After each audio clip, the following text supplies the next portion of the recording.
welcome back to another episode of the TreeTopChat. This episode is actually quite a milestone because this is our 50th episode. For some context, these are some of the stats from the last 13 or so months of doing this TreeTopChat. So this little thing that we started in TreeTopChat in order to connect arborists around the world has had over 1 million impressions, almost 100,000 total views. 1,500 downloads on Spotify alone, and which is quite a, considering that most people just stream. So we have recorded more than 30 hours of conversations. Our little conversations went from being available on Instagram Live, as probably the first ones of you watched saw, as a one-time view only at the very start of the TreeTopChat, to now being available on every single major podcast platform, as well as our YouTube and IGTV channels. So we have reached people from all over the world, and to be more specific, I'm going to give you a short list of the countries that we have seen viewers from, only on Spotify. So that's Sweden, the US, Finland, Norway, Austria, Germany, Australia, Canada, United Kingdom, South Africa, Ireland, New Zealand, Russia, Japan, Denmark, Chile, India, Netherlands, Brazil, Spain, France, Mexico, Belgium, Switzerland, Czech Republic, Taiwan, Iran, Italy, Lithuania, Romania, and Slovakia. So that's quite a few countries there, actually. We are incredibly thankful for everyone who has tuned in for any of those episodes, and we hope that we have at least done a tiny little bit to connect this amazing international community that we have. So we've spoken to a lot of truly outstanding people, whether some be 5 minutes away from the store or somebody literally on the other side of the world. So again, we're incredibly thankful for the support, for all the participants who have taken their time to speak to us, and of course everyone who has listened. So for the 5th episode, we would like to take a moment to highlight some of our favorite moments of the past 49 episodes. So we will have the cameraman to ask about some of these, and I will do my best to explain them. Okay. I hope everyone can hear me well. I think you should be, because I'm sitting quite close to the microphone. But we have a total of 13 different questions here, kind of related to the past 49 episodes that we're gonna look into a bit. And then we have some viewer submissions at the end. But with the question number 1, kind of relating to our standard question that we've been asking almost everyone. What is the most memorable way that someone got into the arborist industry that you remember from all these episodes?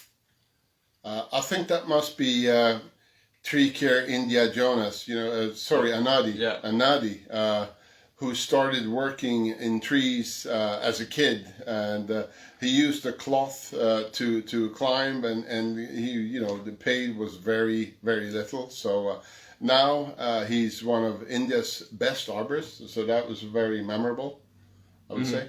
Yeah, that was the one you remembered off the top of your head. Number 2 then. Who had the best location for the TreeTopChat?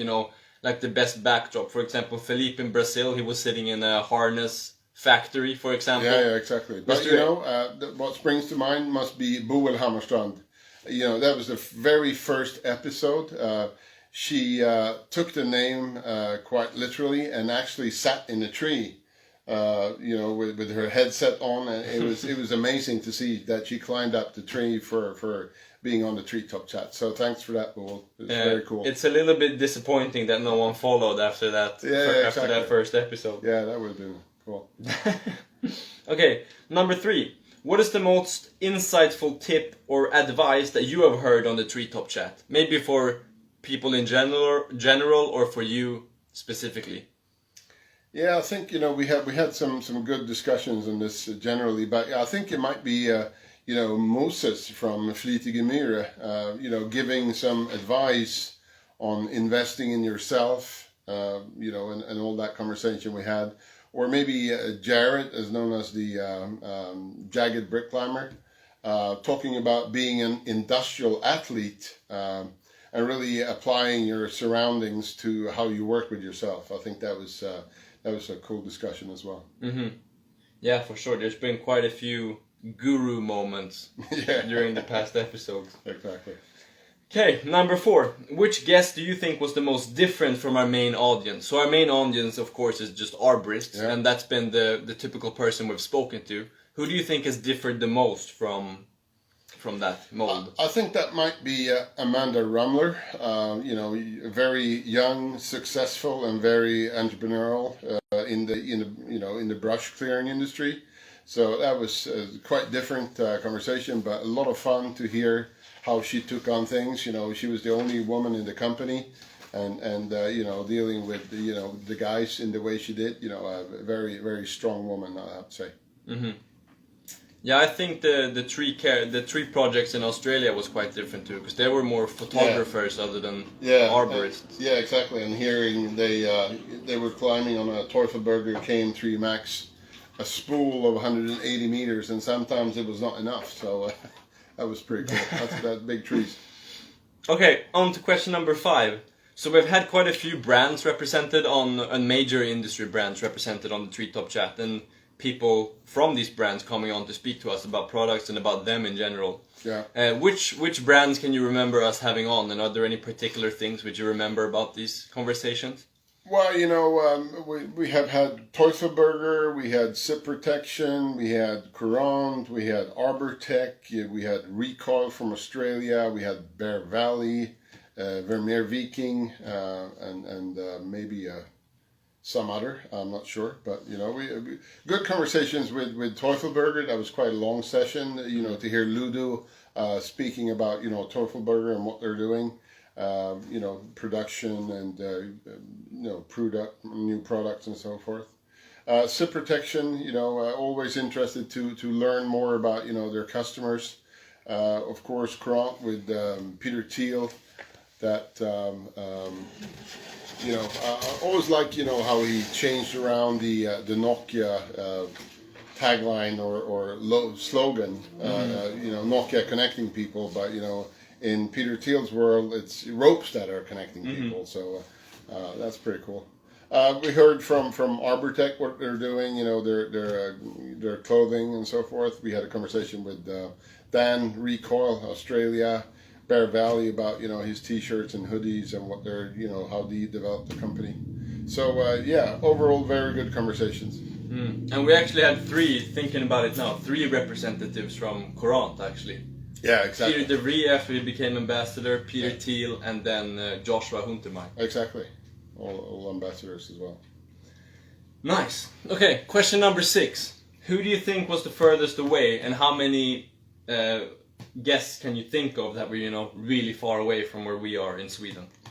Well, the one that was furthest away must be the tree project in Tasmania. That's the other side of the world. Other than that, we have had people, of course, in India, in the US, and Canada, Brazil. So very far away, but that must be the furthest away. I think the time zone was 11 hours, or was it? Yeah, something like that. Quite difficult logistically to make them That's happen. why we had to make it on a Saturday. Yeah. Sweet. So you mentioned at the start that we've had over 100,000 total views. Yeah. Which episodes were the most viewed? Well, it was I got the stats. So it was Amanda Rumler. She was number 1. Number 2 was Joshua Huntermark in Germany, and number 3 was Anadi from 3Care India. Nice. Yeah. Sweet. Any double bookings? Any guests which have been on more than once that you remember? Yeah, we have had both Peter De Vries from Canada and Joshua Huntermark. They were actually on twice, and Joshua was on twice. It was really we had some technical issues, I believe, and he kind of stood up and said, hey guys, I can do this. So we had a long conversation. It was really cool. Yeah, good one. So another one of our standard questions that we've been asking pretty much everyone is, what's your favorite piece of arborist gear and why? So after having heard almost 47 different answers to this question, what do you think is the most common answer that we've received?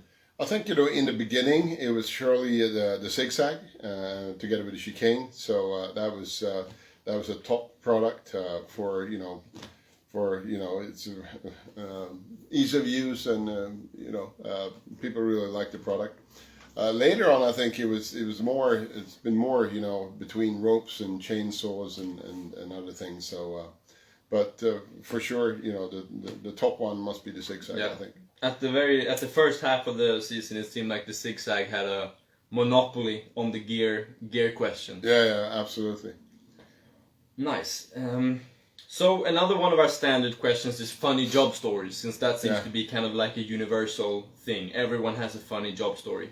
So which one or ones do you think are the most memorable fun job stories that we've heard on the TreeTopChat? Without a doubt, that must be Mika when he was sinking a stump grinder through the ice, and they were trying to pull it up. The skin fell off his hands. I laughed for days. When I heard that story, it was so funny.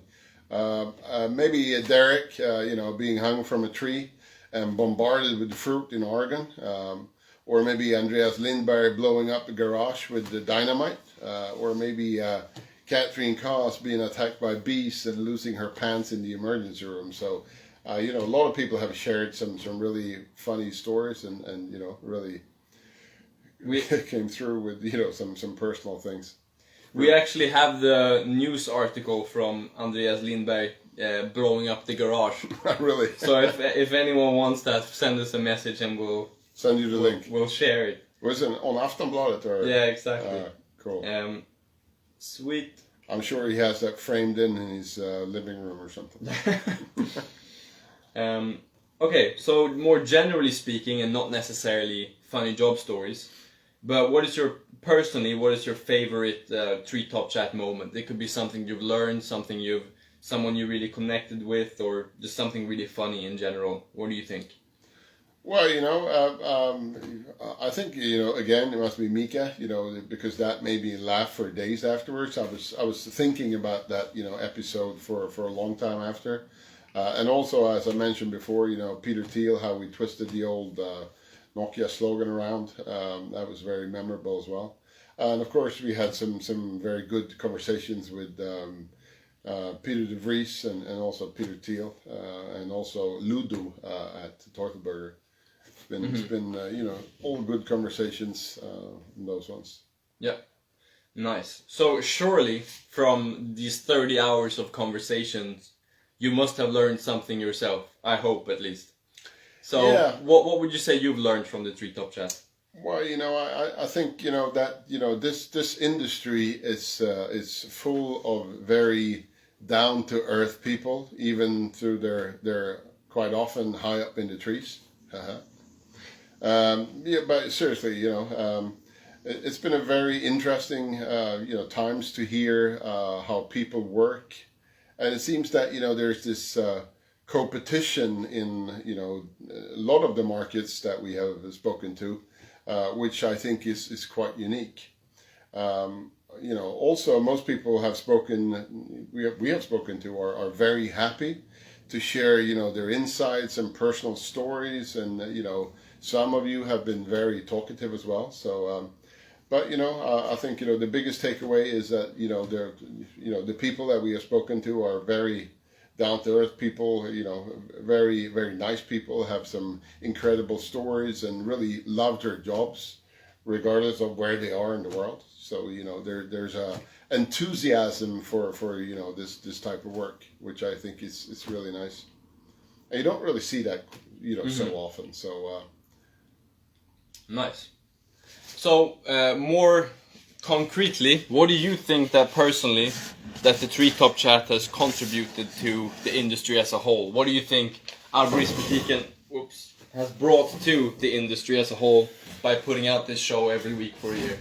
Well, I think or hope it has been interesting to hear and not just see what people post on Instagram, for instance, how people work around the world, also to get some insights to how the manufacturers see the market and how willing they are to learn,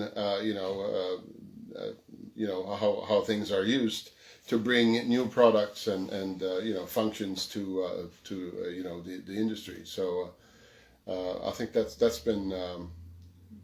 Hopefully that's been some takeaways for people as well, and bringing people together. Hear how people work is good. I think. Yeah, I think especially during this past year when you haven't been able to travel, see people, kind of kept the industry a little bit connected, maybe. Yeah, and I think we have seen that other people in the industry have started similar things. So I think we probably had some impact on that as well. So it's a good way to connect to people. Yeah, sweet. Now we have some guest submissions. So we put out the story a day or two ago to ask you to have some. Tell us a little bit about your favorite TreeTopChat moment. Yeah. And we have a few answers, I think like 5 or 6. Okay. First one we have from Peter DeVries. His TreeTopChat highlight of the year was coming on the show twice. Okay. Do you remember anything about the episodes with Peter that stood out to you? Well, he talked a lot about what he's doing, and he's a master splicer. He's a grand ambassador. So we saw he was filming from his garage, I think, where he's doing a lot of splices, and I remember we talked about the spider webs in the trees, the webbings he makes from leftover fibers and stuff, and his kids loves to play there. So yeah. Yeah, I remember one thing very clearly that he said, that he had a local, I think, pressure tester, or like, what do you call it? You can test the strength. Yeah, of the yeah, rope. exactly. He said he had a local one of those, and it was only 6 hours away. Yeah. And being in Canada, he called that local. Local. It was quite funny. It's like being in north of Sweden when people drive 4 hours for a burger. Yeah. Then we have, I won't name all the names of everyone who submitted all the other ones, but we have from Baumart, his highlight of the year was being the guest on the TreeTopChat. Okay. I remember he had the funny story of I'm not sure what the parrot's name was, but he had a parrot who had been caught by a strong gust of wind, and he ended up in a tree 200 meters away, and he had to rescue him. Okay. That was quite a good I one. remember that, yeah. Then we have someone else who's been very general and just said the guy from India was their TreeTopChat moment of the year. Who do you think they're talking about, Jonas or Anadi? Well, it could be either of them, I say, because, both very interesting guys. So I'm not sure, but, could be both. Yeah, for sure. Do you remember the rat story that Jonas told? Yeah, when they ate the equipment in customs that was coming in from abroad, right? Yeah, exactly. Yeah. Let's see. I have them in a few different stories, that's why. Someone else put maple leaf ropes. Yeah. Just in general, they really liked that episode. Yeah. They thought it was interesting to hear from a supplier on the other side of the world. Yeah. They had a very, very cool showroom, I think. We saw parts of that, so it looked very nice. I wish we could turn this place into something similar. Yeah, for sure. Someone else has said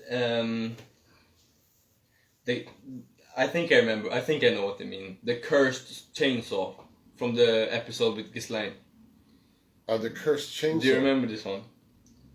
Yeah, I have a slight remembrance, but I think this is the chainsaw that they dropped in the water in the pool. Oh, that's right. Yeah. And then they ended up going back and I think dropping it in the same pool, and then having to fix it again. Here we have a Swedish one. Specifically episode 11, and they like this. Do you remember this one too? With Logging Mom, the setup with the cars. Yeah. That was quite a different set. That must have been kind of August or something last year, right? Mm-hmm. I remember we were sitting out, and she brought two non-alcohol beers, and we were sitting there sipping